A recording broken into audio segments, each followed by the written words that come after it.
Actes 14, verset 9. Ben, je vais commencer peut-être à partir du verset 6, hein, juste pour avoir le contexte. Alors, il est dit ceci. Paul et Barnabas, ayant eu connaissance, se réfugièrent dans les villes de la Lycaonie. En fait, c'est parce qu'on voulait les lapider, hein, si vous lisez un peu plus haut. Alors, ils se sont réfugiés dans les villes de la Lycaonie, à Lystre et à Derbe, et dans la contrée d'alentour. Et ils y annoncèrent la bonne nouvelle. À Lystre se tenait assis un homme impotent de pied, boité de naissance, et qui n'avait jamais marché. Il écoutait parler Paul. Et Paul, fixant les regards sur lui, et voyant qu'il avait la foi pour être guéri, dit d'une voix forte, « Lève-toi droit sur tes pieds !»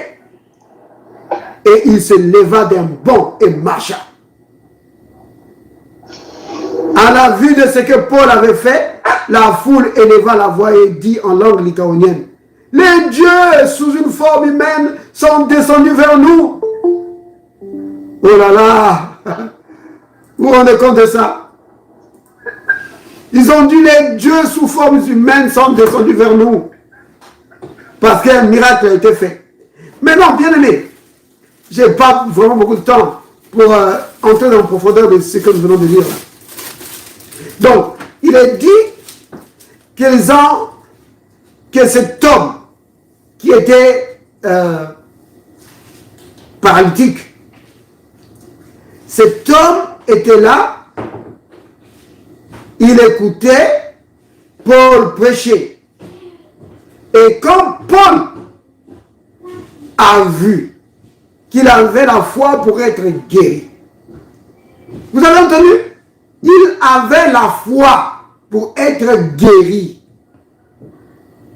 Donc il faut une foi pour être guéri. Vous comprenez? C'est comme il faut une foi pour, par exemple, pour avoir du travail. Oui. C'est la même foi que tu as pour le salut, mais maintenant que tu dois utiliser pour être guéri, que tu dois utiliser pour avoir du travail, que tu dois utiliser pour avoir des enfants. Vous comprenez? Mais dans chaque fois, dans chaque situation, il te faut une parole. Vous comprenez? Par exemple, pour le salut, il faut une parole qui te présente le salut en Jésus-Christ. Quand tu vas écouter cette parole-là sur le salut en Jésus-Christ, alors, quand tu vas y croire, tu seras sauvé. Donc, la parole va produire la foi en toi. Et la foi saisit le salut que Dieu te donne. De la même manière, pour la guérison, il faut une parole qui te montre que Dieu guérit, que Dieu peut te sortir de la maladie. Alors, là, tu acceptes cela, et alors tu as la foi pour être guéri. Vous comprenez? Donc, la foi de ce monsieur, on ne donne pas son nom, la foi de ce monsieur paralytique lui est venue parce qu'il a entendu Paul prêcher. Vous comprenez? Donc, il avait la foi pour être guéri. Mais maintenant, bien aimé, il y a une chose. Bien qu'ayant la foi pour être guéri, il n'était pas encore guéri. Vous comprenez? Reprenons l'écriture. Donc, verset 9.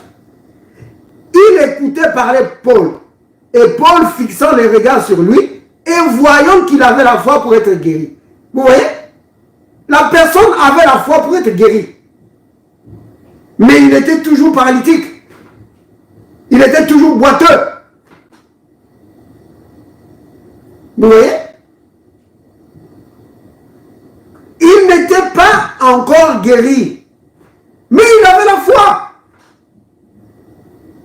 De quoi je suis en train de parler, bien-aimé? J'essaye de vous montrer, j'essaie de vraiment de mettre un point là. Le point c'est quoi? C'est que tu peux avoir la foi pour être guéri. Mais si tu ne libères pas cette foi, la guérison n'aura pas lieu.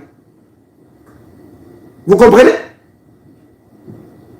Il a écouté la parole et il a eu la foi pour être guéri.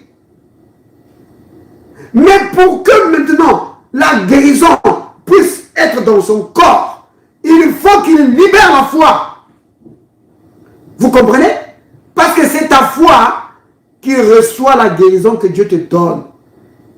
Mais la foi, pour que ça reçoive la guérison que Dieu te donne, il faut que ta foi soit libérée. Vous comprenez? Maintenant, la foi est libérée comment? La foi est libérée par les paroles et par les actes. Vous comprenez? Donc, pour lui, ici, il fallait un acte. Et cet acte, c'était quoi? Il fallait qu'il se lève. Donc, Paul lui a dit, lève-toi droit sur tes pieds. Vous comprenez? Donc, l'homme s'est levé. Vous comprenez, bien-aimé? Donc, la parole de Paul, c'était pour pousser l'homme à l'action, pour qu'il puisse libérer sa foi. Quand il a libéré sa foi, alors il a pu saisir sa guérison. Donc, un point très important, la foi est libérée par les paroles de ta bouche et par les actions que tu poses. Vous comprenez? Par exemple, si on prie pour quelqu'un, si quelqu'un qui est malade, on prie pour lui, et puis après il dit, ah, ça n'a pas marché. Tu n'es pas en train de libérer ta foi là. Tu es en train de lier ta foi. Vous comprenez, bien aimé? Donc, pour cet homme ici, il avait la foi parce qu'il avait écouté la parole. Et nous aussi, nous écoutons la parole. Et la foi est en nous. Mais maintenant, pour que cette foi-là puisse saisir la guérison que Dieu t'a déjà donnée, il faut que tu libères ta foi. Vous comprenez? C'est vraiment important. Un autre exemple que je vais prendre, c'est, prenons dans... Oh, il y a beaucoup de cas. Je vais d'abord prendre une écriture. Marc 16.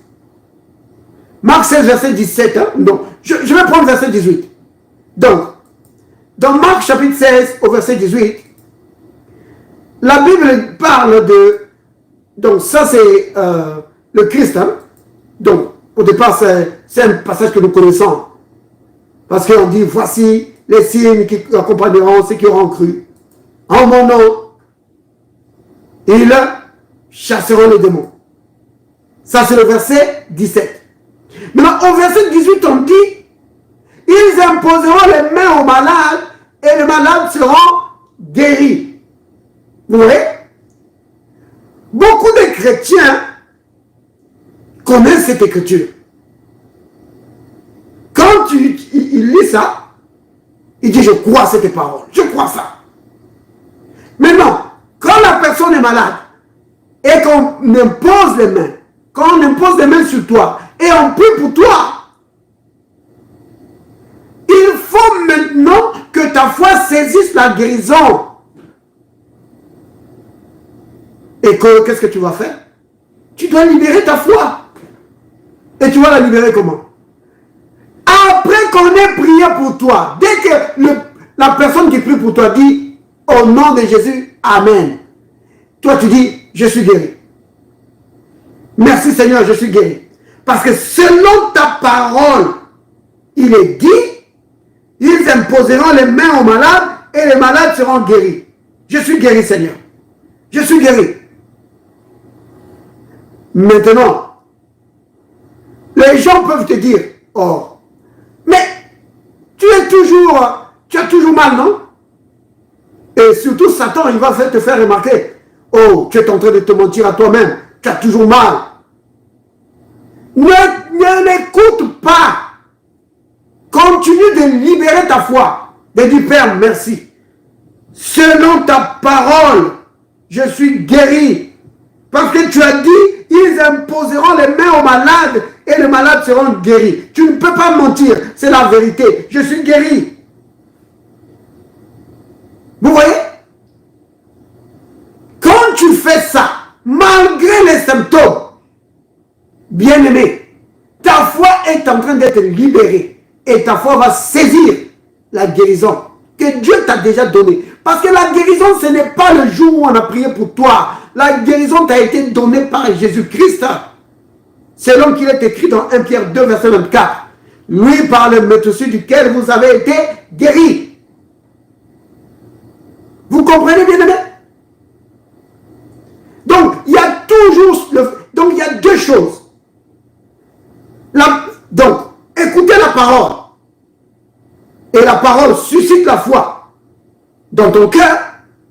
Mais une fois que tu as cette foi-là au-dedans de toi, pour que ta foi puisse te donner la victoire, tu dois la libérer. Vous comprenez? Tu dois libérer ta foi. Alors, tu vas posséder la guérison, tu vas posséder la délivrance dont tu as besoin. Si la foi n'est pas libérée, tu peux dire, oh, je crois frère, je crois, oh, Dieu lui-même va me guérir. Oh, ça va être difficile. Je ne dis pas que c'est impossible, mais ça va être difficile. Tu dois libérer ta foi par les paroles et par les actes. Vous comprenez? Et dans le cas de ce monsieur-là à l'Istre, il fallait un acte, il fallait qu'il s'élève.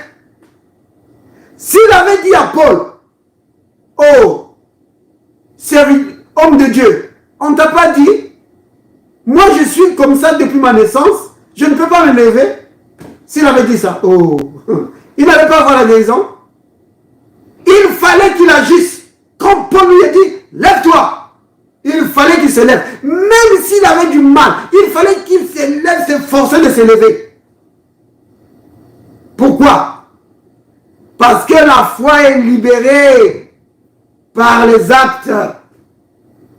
Vous comprenez? Et par la parole.